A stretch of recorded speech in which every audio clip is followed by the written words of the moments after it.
Good morning, everybody. My name is Davide Antonio Martini. I'm the principal of Istituto Comprensivo Carducci in Busca, Italy, and my school is a part of Desc.Project, a project whose main topic is the development of democratic school in Europe. Diversity and inclusion are two topics very important for Italian schools in general and for Istituto Comprensivo di Busca in particular, because the history of Italian school is very centered in inclusion. Let's start. And the first view that we can share is about diversity and inclusion. As I said before, diversity is a condition of very unique characteristics. So this definition is important because it helps us to understand how diversity is important, and it's important to accept everybody in his unique characteristic in order to build a peaceful community and a welcoming community where everybody could feel accepted by the others. So inclusion is not only tolerance, tolerating differences, it is understanding different point of view and special characteristic. It means that no one is left behind at the school, and in particular that everyone has an important role in the growth, in the personal growth, but also in a community growth.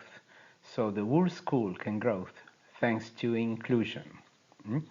Everyone could feel accepted in the school and without being judged for his skills, his culture, his language, his characteristic. Well, there's several tools, several reasons why diversity inclusion are important at the school. First of all, because if we work on a inclusion society and on an inclusion school, everyone can have equal opportunities for growth. That means that all the pupils, but also all the teacher and all the family can grow, can improve their skills and their characteristics and their competencies. In order to reach this important goal, we have to build welcoming and inclusive learning spaces. That means not only the spaces, but the way we can welcome another person and accept another person for his own skills, for his own characteristic, for his own specific abilities. Everybody have to feel free to express himself without being judged. So that means that everybody can express his own opinion, express his own culture without being judged by the other. So it is a kind of equal society and peaceful society that we wanted to build. It is also taking care, as inclusion involves not only but basically a lot of students with special needs. That means that the school and so teachers, supporting teachers, personal workers, school workers, and also the other students has to take care so that no one is left behind. Everybody can go on, can carry on his career and as, and become a successful student, a successful pupils. That means a successful man or a successful woman in the future. And so accepting diversity is important to build a peaceful community. And we know in these particular days how peace is important and how peace can be a kind of dream that we have to work to realize. Well, Italian national guidelines has have an important history because it's about 50 years that Italian laws works toward an inclusive school. First of all, abolishing the special schools. Starting from 1977, all the special schools has been abolished by the law, and this law, the law 517, introduced a support teacher for all the students with disabilities and inclusion for pupils with disabilities in common classes. But the most important law about inclusion is the Law 104 that guarantees specific rights for people with disabilities and their families, provide assistance, stipulates full integration and the adoption of measures for preventing functional recovery, and so on. It is important to underline that Law 104 is not only for pupils, but it is for the whole community. So also for all the people, for adult people, for any people that has special needs and in general disabilities. A very important law centered on the school system is Law 170 that recognizes dyslexia, dysgraphia, dysorthographia, dyscalculia as a special learning disorders. Subsequent guidelines introduce specific educational didactic measure for all the students with a special need.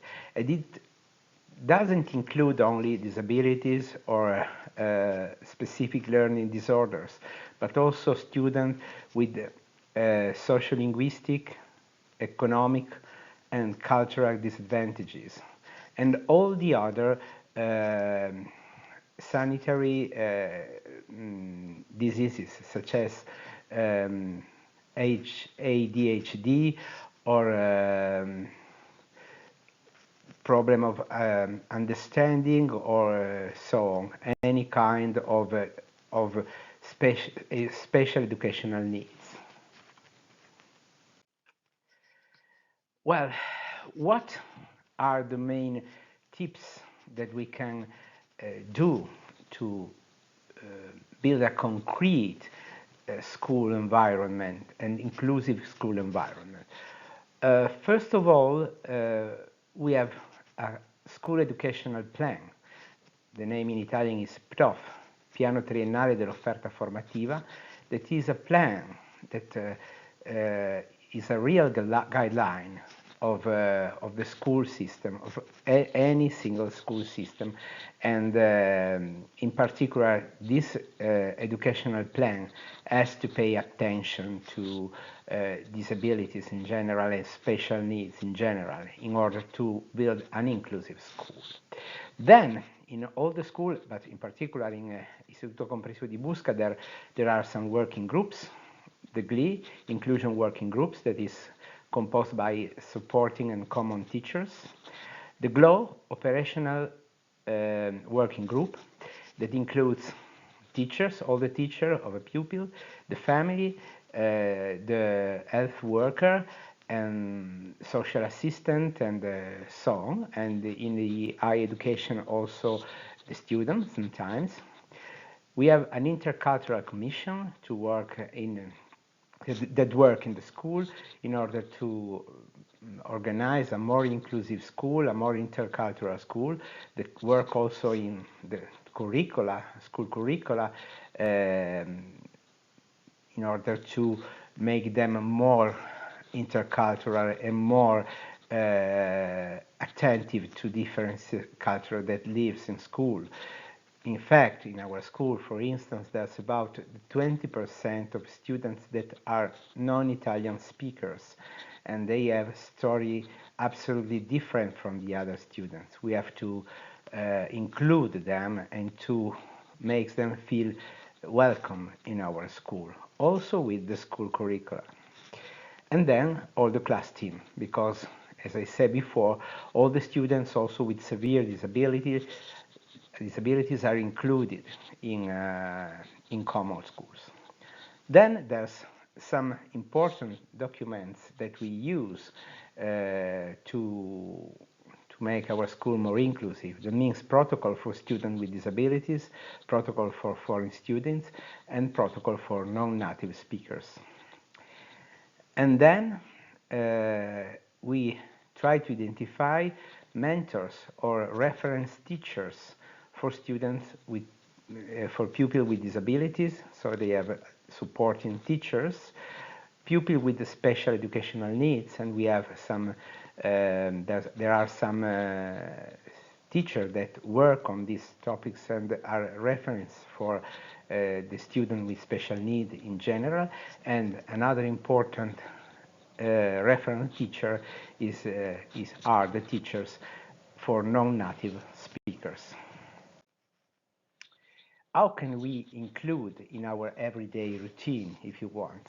Well, first of all, invite others to join. So anybody have to feel excluded from the class, from the group. Normalize the experience. So any experience on any activities, any particular activities, good practice, any good practice has to become normalized. So has to become an everyday way of working. Commit to inclusive practice. So work on a more inclusive school and introduce these practices in the everyday routines in order to make every student feel welcoming at the school and feel included in school. Lead by example. Example and good practices are important because with good practices, with example, we can learn a lot more than theoretical lessons or more than theoretical activities. Undercover traits and talents, because every student, any student is talented, and we have to underline and highlight the talent of these students, of any single student. Differentiate activities, so in all our classes there's more than one activity at school, but several different activities, so that all the special needs, all the students can have an activity that is built on his own skills, on his own competencies, on his own way of learning. And then encourage interaction. Cooperative learning is one of the most widespread educational methods that we use at the school. So interaction become an important way not only to learn but also to build the relationships between students, and so to build a more inclusive and peaceful community. Also, prosociality is important. We always say that inclusion is a good way to build a new society, a society where everybody can feel included and everybody can feel a part of a peaceful world. So, to have a student with disabilities in class means that also all the other students can learn from this particular student. I can understand that in our society there are so many different ways to be, way to learn, way to think, way to deal with the present and with the society. Working together is important, as I said before, we work a lot on cooperative learning, and in cooperative learning, everyone has a role and everyone is essential, despite its diversity and sometimes its problems and its weakness. We use also some specific tools, such as ACC, that is a way of communicating. This means augmentative and alternative communication. Augmentative because we add something to make communication clearer, and that means that we use pictures in general, and this can be very useful for students with severe disabilities or also with non-native speakers. And alternative communication means communicating in different ways. And different ways are always good if they help students to communicate with the other pupils, with the other mates, and with the teacher, of course.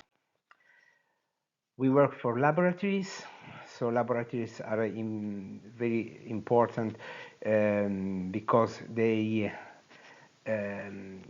are committed with concrete manual activities that can be spent in a future world of work, but they are also important to enhance the talent of any single student. Italian school sometimes is a very theoretical school, and laboratories help to help the students that prefer concrete and manual activities.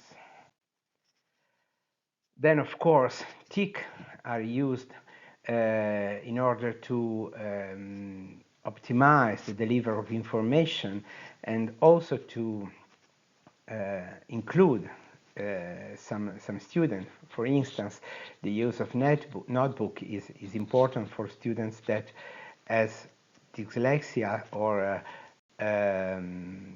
dysorthographia and so on. And finally, as in our school, there's some students that are blind or has a visual problem.